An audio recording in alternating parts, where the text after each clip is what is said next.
tak sempat terhenti, seperti jarum jam dinding yang tidak berfungsi.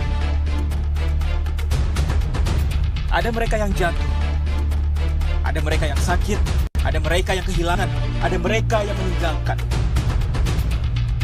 Tidak satu, tidak dua, mereka pergi bergerombol dalam gelombang bernama kematian. Pandemi akan pergi seperti kabut yang hilang sebelum fajar. Asal kalian tidak membawa ego, bergerombol di sana-sini, berhahaha mengabaikan yang diatur. Sungguh elok jika kalian peduli atas nama kemanusiaan.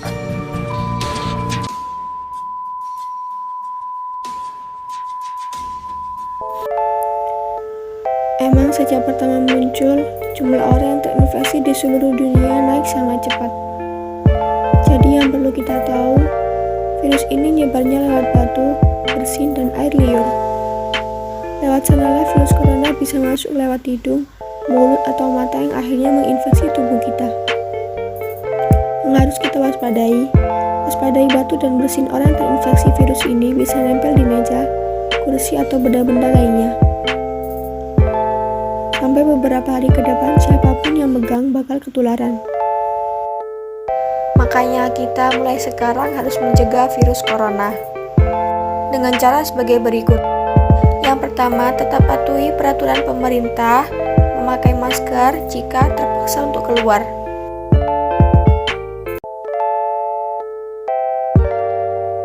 Yang kedua, tetap jaga jarak bila bertemu orang lain, setidaknya berjarak 1 meter. Yang ketiga, jangan menyentuh area muka secara langsung oleh tangan.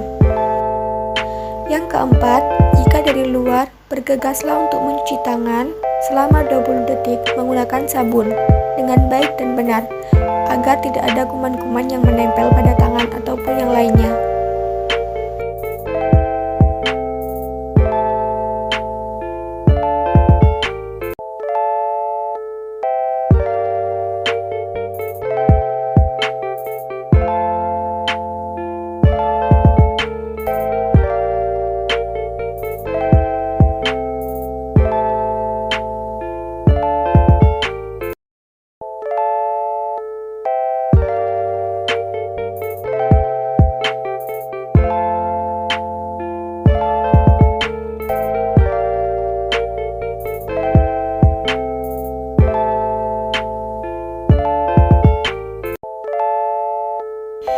Terakhir, opsi untuk kalian yang berada di luar rumah, gunakanlah hand sanitizer jika tidak ada sabun cuci tangan.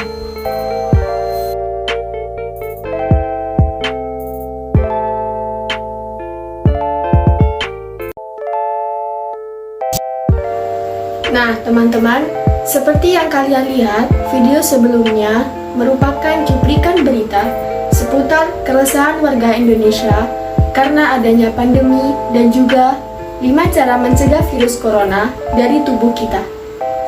Kalian pasti tahu bahwasannya negara Indonesia pertama kali mengkonfirmasi kasus COVID-19 pada Senin 2 Maret 2020. Saat itu, Presiden Joko Widodo atau biasa dipanggil Jokowi mengumumkan ada 2 orang positif terjangkit virus corona, yakni perempuan berusia 31 tahun dan juga ibu berusia 64 tahun.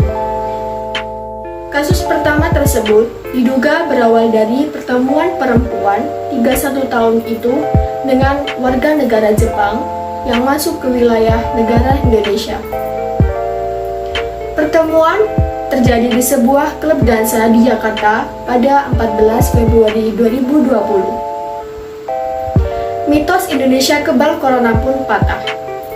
Saat itu, setidaknya sudah ada 50 negara yang sudah mengkonfirmasi memiliki kasus COVID-19.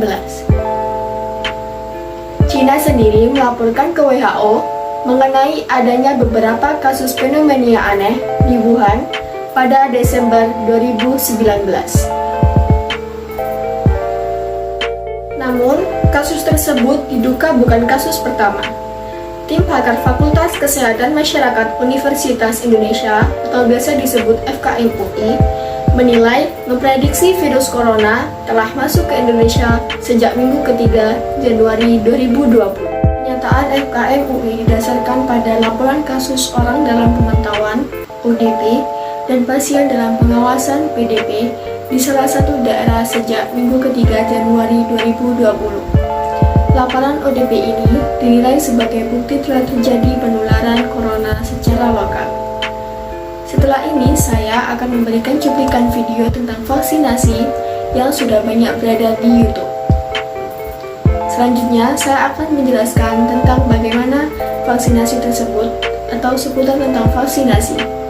Untuk video ini, kami akan membahas 5 vaksin corona yang berbeda, yaitu vaksin dari Pfizer-BioNTech, Moderna, AstraZeneca Oxford, Sputnik V, dan tentunya yang pertama masuk ke Indonesia, Sinovac. Terdapat sejumlah perbedaan antara vaksin-vaksin corona ini.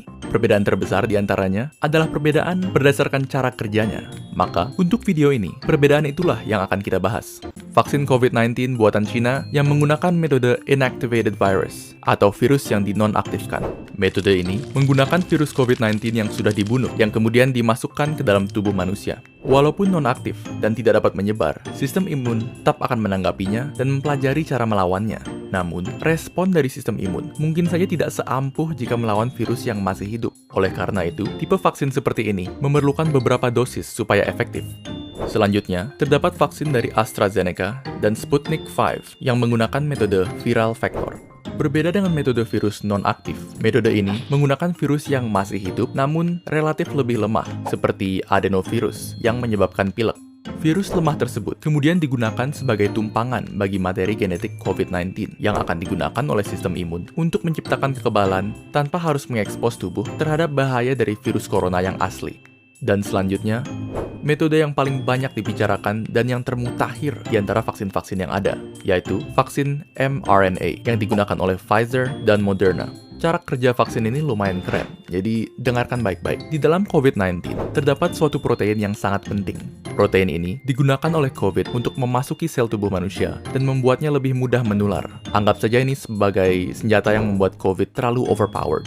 Nah, logikanya adalah, jika kita dapat membuat tubuh kebal terhadap protein ini, maka tubuh akan kebal terhadap COVID-19 secara keseluruhan. Yang dilakukan oleh peneliti vaksin adalah mengambil bagian dari DNA COVID yang mengandung blueprint untuk protein ini, dan kemudian merubah blueprint tersebut menjadi instruksi bagi sel tubuh untuk membuat proteinnya.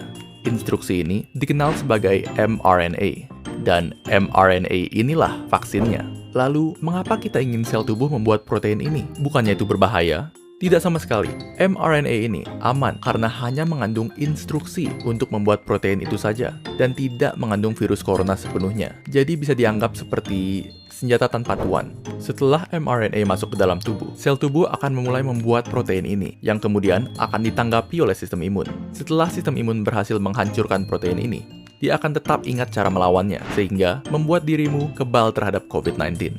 Pada akhirnya, video ini bukan bertujuan untuk membujuk Anda memilih salah satu vaksin. Karena bagi kebanyakan orang, vaksin mana yang kita dapatkan sudah di luar kendali kita. Yang perlu kalian ketahui adalah vaksin yang kini disiapkan untuk penggunaan massal telah melalui tahapan pengujian intensif untuk menjaga keamanan dan keefektifannya. Dan fakta bahwa kita sudah bisa mendapatkan sekian banyak vaksin dalam waktu tercepat dalam sejarah manusia sudah merupakan sisi terang dalam tahun yang sangat kelam. Tentunya, semua ini dapat terjadi berkat beribu-ribu tenaga medis, saintis, serta peneliti yang bekerja non-stop sejak pandemi dimulai. Dan kini, sisanya di tangan kalian. Sekian untuk video kali ini. Nggak lengkap jika kalian perlu mengetahui persyaratan untuk ikut vaksin. Langsung saja, persyaratan yang pertama, berusia di atas 18 tahun. Bagi orang lanjut usia, harus mendapatkan persetujuan baru diberikan vaksin COVID-19. Yang kedua, tekanan darah harus di bawah 180/110. Yang ketiga, jika pernah terpapar COVID-19 lebih dari 3 bulan, baru bisa diberikan vaksinasi. Yang keempat, bagi ibu hamil, vaksinasi harus ditunda. Jika ingin melakukan perencanaan kehamilan, bisa dilakukan setelah mendapat vaksinasi kedua COVID-19. Yang kelima, ibu menyusui bisa mendapatkan vaksinasi. Pada vaksinasi pertama, untuk orang-orang yang memiliki riwayat alergi berat seperti sesak napas, bengkak, kemerahan di seluruh badan, maupun reaksi berat lainnya karena vaksinasi harus diberikan di rumah sakit. Tetapi jika alergi tersebut didapatkan setelah vaksinasi pertama, tidak akan diberikan lagi vaksinasi kedua. 7. Para pengidap penyakit kronik seperti PPOK, asma, penyakit jantung, penyakit gangguan ginjal, penyakit hati yang sedang dalam kondisi akut atau belum terkendali, vaksinasi ditunda dan tidak bisa diberikan. Tetapi, jika sudah berada dalam kondisi terkendali, diharapkan membawa surat keterangan layak untuk mendapat vaksinasi dari dokter yang merawat.